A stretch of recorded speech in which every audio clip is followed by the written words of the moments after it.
आज के इस चित्र आधारित विश्लेषण में हम सीधे उस क्षण पर चलते हैं जिसने भारतीय उपमहाद्वीप की सुरक्षा नीतियों को हमेशा के लिए बदल कर रख दिया। 2019 का पुलवामा हमला और उसके बाद का भू-राजनैतिक भूचाल, ये सिर्फ इतिहास का एक पन्ना नहीं है, ये एक ऐसा टर्निंग पॉइंट है जिसे समझना हम सब के लिए बेहद जरूरी है। आइए इस पूरी साजिश और उसके नतीजों का एक बिल्कुल निष्पक्ष और गहरा विश्लेषण करते हैं।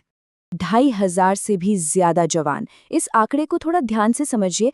कश्मीर घाटी में ठंड के मौसम में आखिर होता क्या है? भारी बर्फबारी, और इस वजह से जम्मू श्रीनगर नेशनल हाईवे यानी NH-44 अक्सर कई दिनों तक बंद हो जाता है। फरवरी 2019 के शुरुआती हफ्ते में भी बिल्कुल यही हुआ था। रास्ता बंद होने की वजह से छुट्टियों से लौटे या नई पोस्टिंग वाले हजारों CRPF जवान जम्मू के ट्रांजिट कैंप में रुके हुए थे। फिर 14 फरवरी को जब आखिरकार हाईवे खुला तो एक साथ इतनी बड़ी संख्या में जवानों ने श्रीनगर के लिए अपना सफर शुरू किया। और इसका नतीजा क्या निकला? 78 गाड़ियों का एक लंबा विशाल काफिला। आमतौर पर देखा जाए तो किसी एक काफिले में इतनी सारी गाड़ियां एक साथ बिल्कुल नहीं चलती, लेकिन रास्ता इतने दिनों तक बंद था कि जवानों की संख्या वहां बहुत ज्यादा इकट्ठी हो गई थी। इसीलिए मजबूरन इतना बड़ा काफिला रवाना करना पड़ा। सुबह का वक्त था, सब कुछ बिल्कुल सामान्य लग रहा था। किसी को थोड़ा सा भी अंदाजा नहीं था कि कुछ ही घंटों में क्या होने वाला है। लगभग 350 किलोग्राम। दोपहर के करीब 3:15 बज रहे थे। CRPF का ये लंबा काफिला पुलवामा जिले के लिथपुरा इलाके से गुजर रहा था। हाईवे पर आम गाड़ियां भी आ जा रही थी। तभी अचानक एक साइड रोड से एक महिंद्रा स्कॉर्पियो हाईवे पर आती है और काफिले की एक बस के बिल्कुल बराबर चलने लगती है। इस आम से दिखने वाली गाड़ी के अंदर करीब 300 से 350 किलोग्राम RDX और दूसरे खतरनाक विस्फोटक भरे हुए थे। गाड़ी टकराती है और इतना भयानक धमाका होता है कि उसकी गूंज 12 किलोमीटर दूर तक सुनाई देती है। भारत ने अपने 40 CRPF जवानों को मौके पर ही खो दिया। कई और जवान बुरी तरह घायल हुए। ये सिर्फ एक आंकड़ा नहीं है, ये एक असहनीय दर्द और बहुत बड़ी मानवीय कीमत थी जिसने पूरे देश को झकझोर कर रख दिया। तो इस विश्लेषण को हम 5 हिस्सों में समझेंगे। पहले पुलवामा हमले की आखिरी टाइमलाइन, फिर साजिशकर्ताओं का खुलासा, उसके बाद बालाकोट एयर स्ट्राइक, आसमान में हुई एरियल डॉग फाइट और आखिर में इसके सिस्टेमिक इम्पैक्ट और नीतिगत बदलाव। शुरुआत करते हैं पहले खंड से। पुलवामा हमले की टाइमलाइन। 14 फरवरी 2019 की वो दोपहर।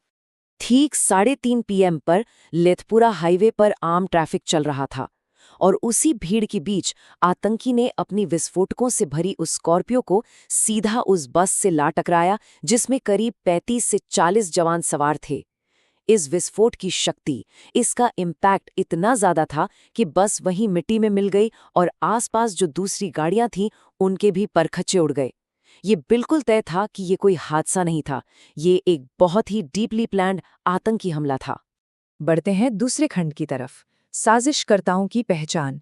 आखिर इस इतनी बड़ी तबाही का मास्टर प्लान बनाया किसने था? जब NIA ने अपनी जांच शुरू की तो पूरी एक आतंकी हायरार्की सामने आई। स्लाइड पर इस टेबल को देखिए। सुसाइड बॉम्बर था आदिल अहमद दार। ये काकापुरा का ही रहने वाला एक 22 साल का स्थानीय लड़का था जो 2018 में जैश में शामिल हुआ था। हमले की जिम्मेदारी ली थी जैश-ए-मोहम्मद ने, एक प्री रिकॉर्डेड वीडियो रिलीज करके। इस पूरी साजिश के मास्टरमाइंड्स थे मसूद अजहर और उसका भतीजा अमार अलवी, जो बाउंड्री के उस पार पाकिस्तान से बैठकर सारे इंस्ट्रक्शंस दे रहे थे।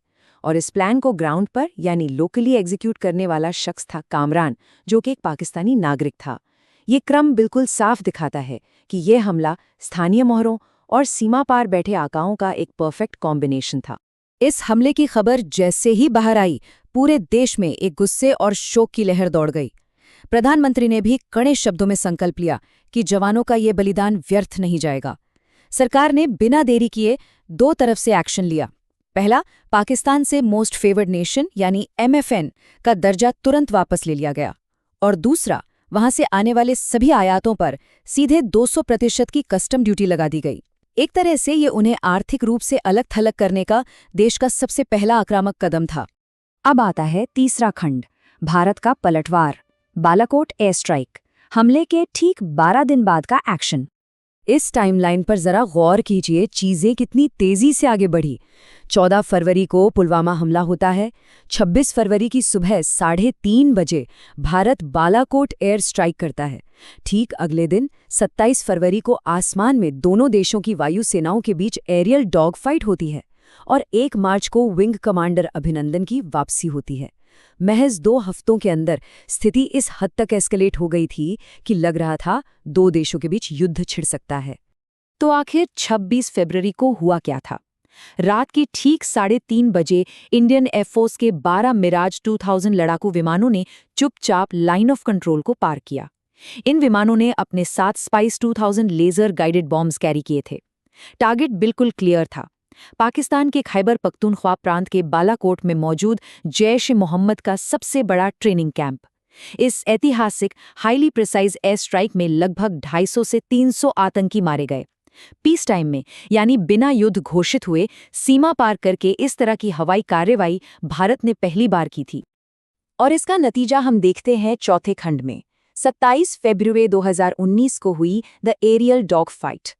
बालाकोट स्ट्राइक से बौखलाए पाकिस्तान ने अगले ही दिन अपने F-16 लड़ाकू विमानों के जरिए भारतीय वायु सीमा में घुसने की कोशिश की।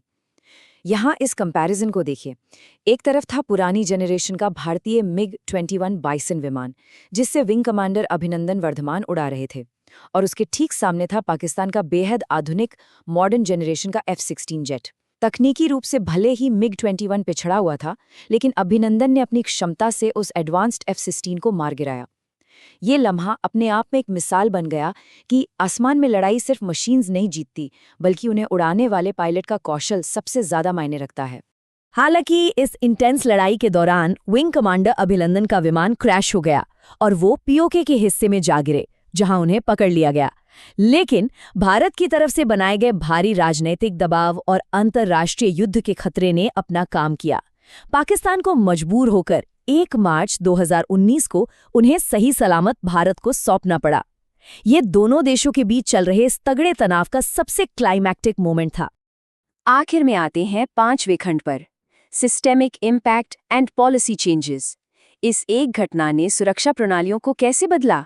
पुलवामा के बाद भारत सरकार ने लंबे समय तक प्रभाव डालने वाले कई बड़े नीतिगत बदलाव किए। पहला, NIA ने कश्मीर में मौजूद पूरे टेरर फंडिंग नेटवर्क को ध्वस्त कर दिया। दूसरा बड़ा शिफ्ट था सुरक्षा प्रोटोकॉल्स में। अब से तय हुआ कि जब भी जवानों का बड़ा काफिला गुजरेगा तो उस हाईवे पर आम ट्रैफिक को उस वक्त के लिए रोक दिया जाएगा। तीसरा, जवानों को सेफली एक जगह से दूसरी जगह ले जाने के लिए हवाई मार्ग यानी एयर कुरियर्स के इस्तेमाल को बढ़ावा दिया गया। और चौथा, सबसे बड़ा और ऐतिहासिक संवैधानिक बदलाव आया अगस्त 2019 में, जब जम्मू कश्मीर से आर्टिकल 370 को हटा दिया गया। सरकार और तथ्यों के अनुसार इसका मुख्य उद्देश्य उस क्षेत्र में आतंकवाद पर पूरी तरह से लगाम कसना था। NH-44 हाईवे पर हुई उस एक विषम घटना ने भारत की आंतरिक सुरक्षा से लेकर सीमा पार की डिप्लोमेसी तक सब कुछ पूरी तरह से बदल कर रख दिया है। एक बिल्कुल नया और आक्रामक सैन्य रुख, बदले हुए कड़क सुरक्षा प्रोटोकॉल्स और आर्टिकल 370 जैसा विशाल संवैधानिक बदलाव। ये सब देखने के बाद एक बड़ा सवाल पीछे छूट जाता है। क्या आने वाले दशकों में ये बड़े नीतिगत बदलाव इस भारतीय उपमहाद्वीप का पूरा भू राजनीतिक नक्शा हमेशा के लिए तय कर देंगे? आज के इस चित्र आधारित विश्लेषण में हमारे साथ जुड़ने के लिए बहुत बहुत धन्यवाद। मुझे उम्मीद है कि इस निष्पक्ष जांच से इस बेहद जटिल मुद्दे के हर पहलू को समझने में मदद मिली होगी।